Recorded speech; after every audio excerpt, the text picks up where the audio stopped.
여러분 안녕하십니까. 4월 10일 새벽이 됐습니다. 전우책입니다. 어제 아침 신문은 일제히 선거 패배 후 청와대와 민주당의 쇄신을 다루었습니다. 예정된 코스라고 할까요? 선거에서 참패하면 을에 나타나는 현상입니다.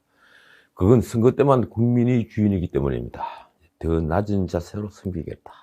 잘못을 반복하지 않겠다. 혁신하고 쇄신하겠다. 죄송하다.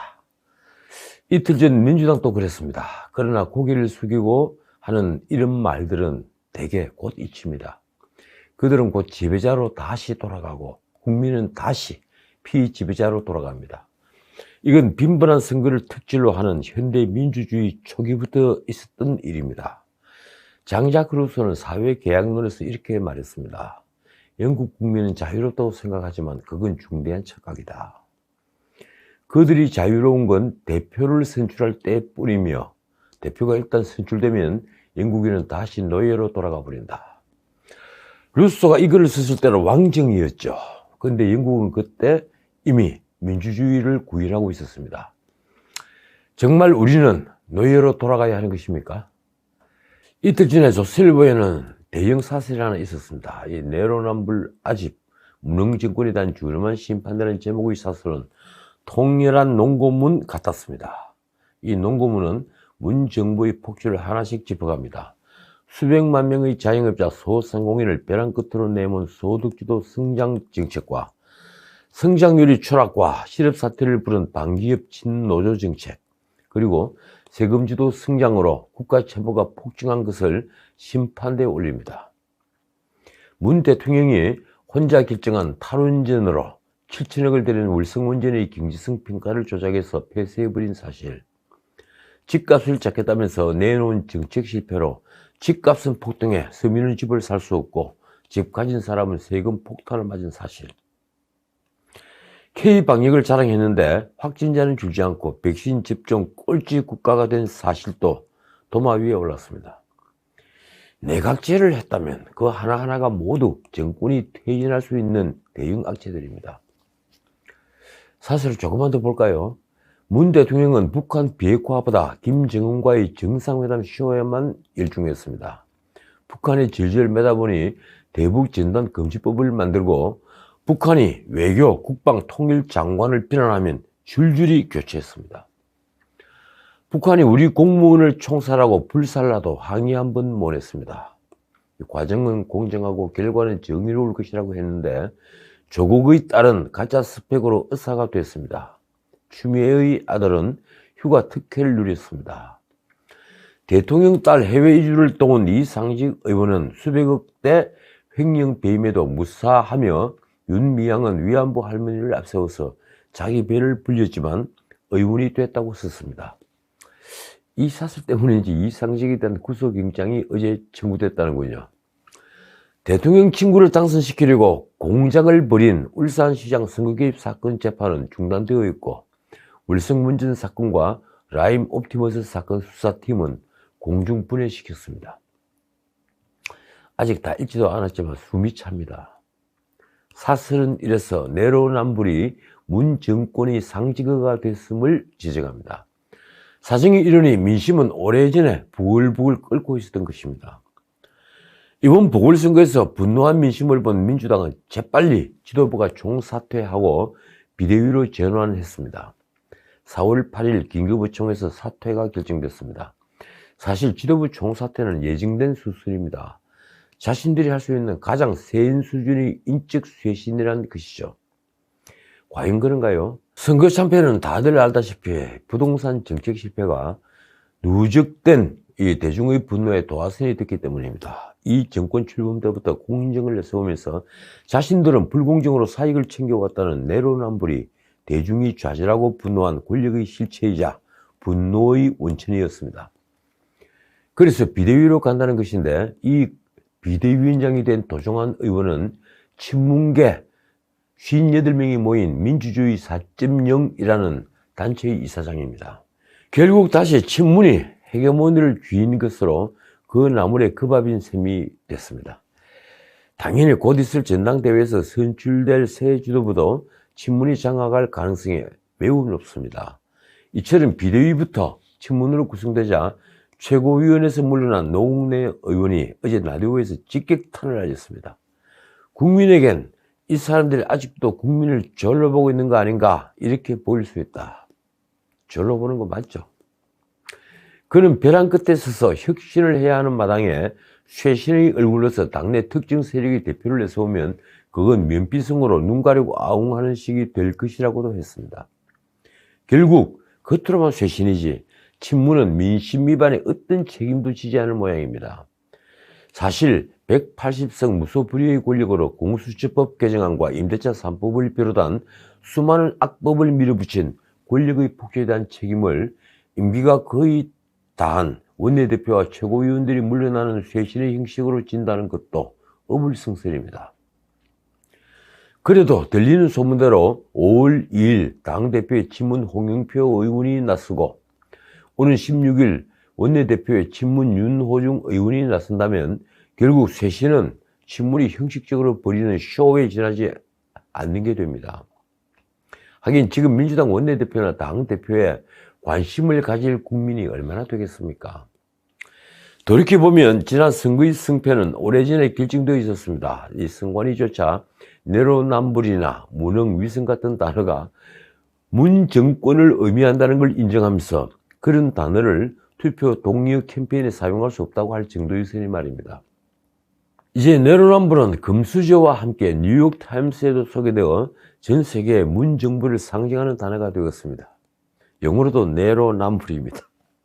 그러고 보니 내로남불을 정권을 상징하는 말로 만든 장본인들, 예컨대 조국, 윤미향, 추미애, 김상조, 박주민을 비롯한 수많은 공정파리 인사들은 역설적으로 이 나라 유사 좌파들의 민낯을 알게 해준 혁혁한 공을 세운 것입니다.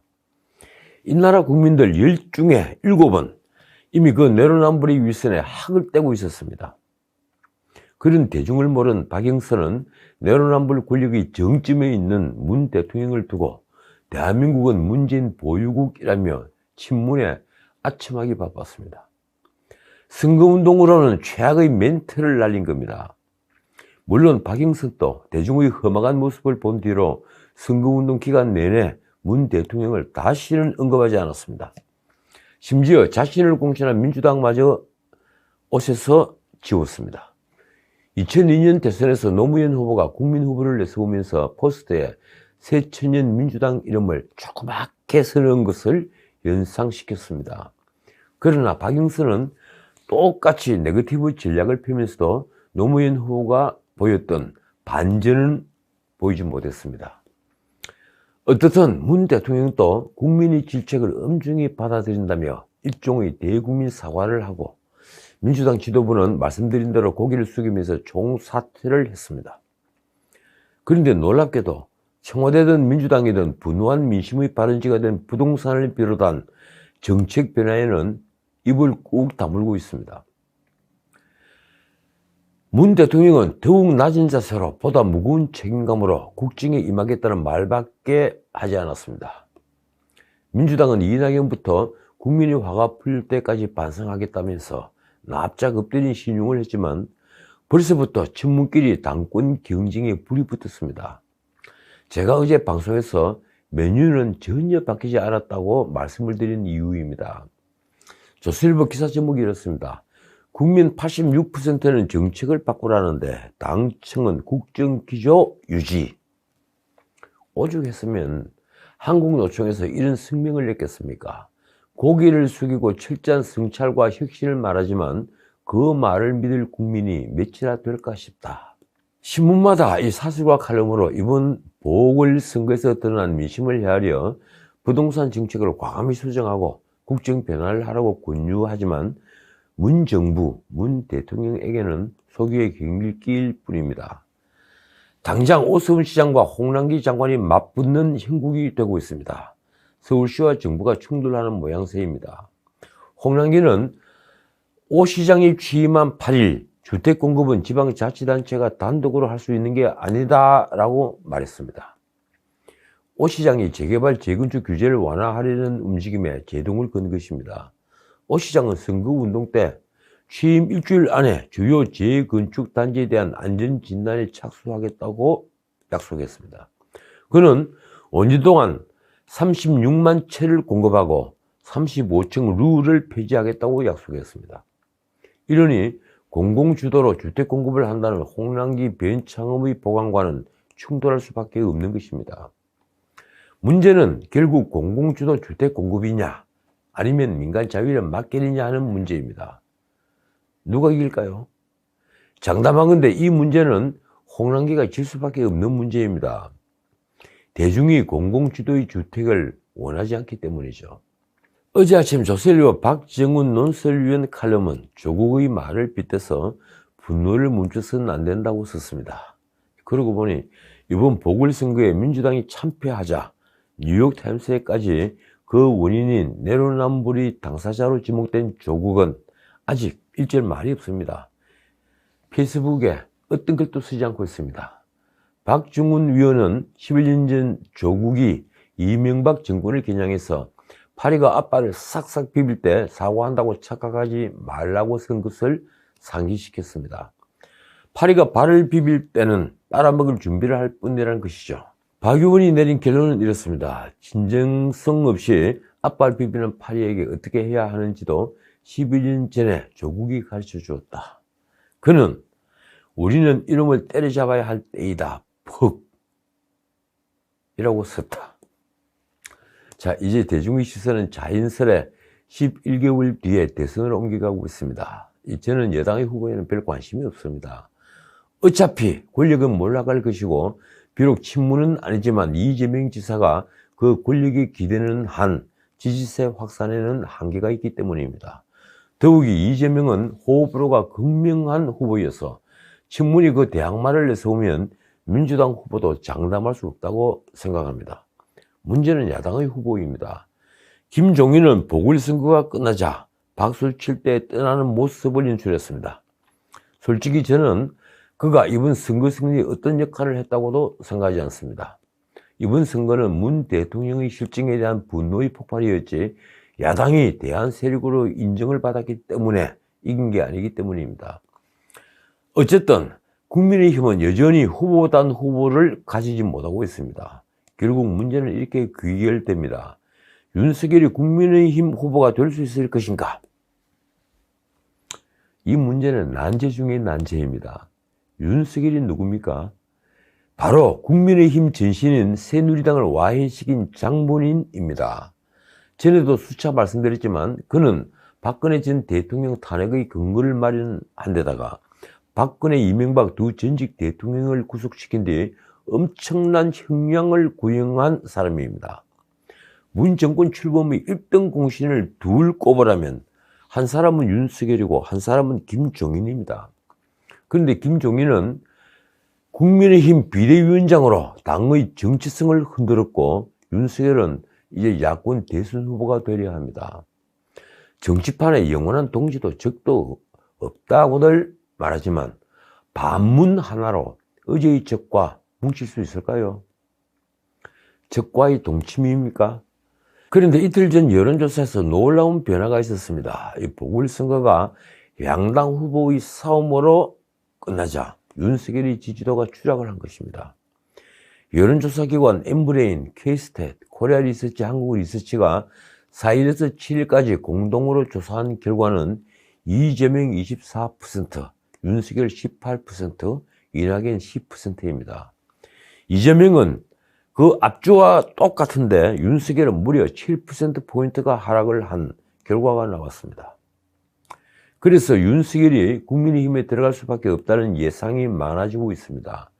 자신만의 레이스를 펼치다가 결국엔 홍준표, 안철수 등과 입당을 해서 유승민과 함께 경선을 펼칠 수밖에 없다는 것이죠.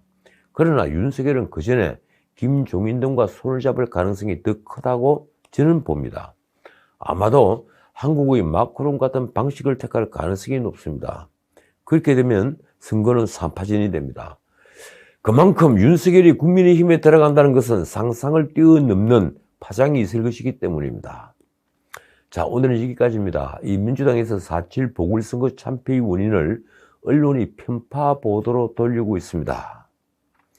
김종민 전 최고위원은 8일 라디오에 출연해서 여권에 대한 편파적 보도가 선거에 영향을 미쳤다고 보느냐 하는 진행자의 질문에 이번 선거에서 좀 더 심했다고 본다고 말했습니다. 그 질문도 의도적이고 답변은 괴이합니다. 그는 심지어 대선에까지 언론이 편파적이다, 그라운드에 들어왔다 이런 느낌을 주게 되면 민주주의에 상당한 위험 요소가 될 것이라고도 했습니다. 도대체 언제부터 그렇게 민주주의를 한 분입니까? 그는 오세훈, 박영준 후보에 제기된 의혹들을 언론이 꼼꼼히 따져주지 않은데 불만도 표시했습니다. 민주당, 권리당원 게시판에는 언론 개혁을 요구하는 글이 130여 건이나 올라왔다고 합니다. 참 기가 막힙니다.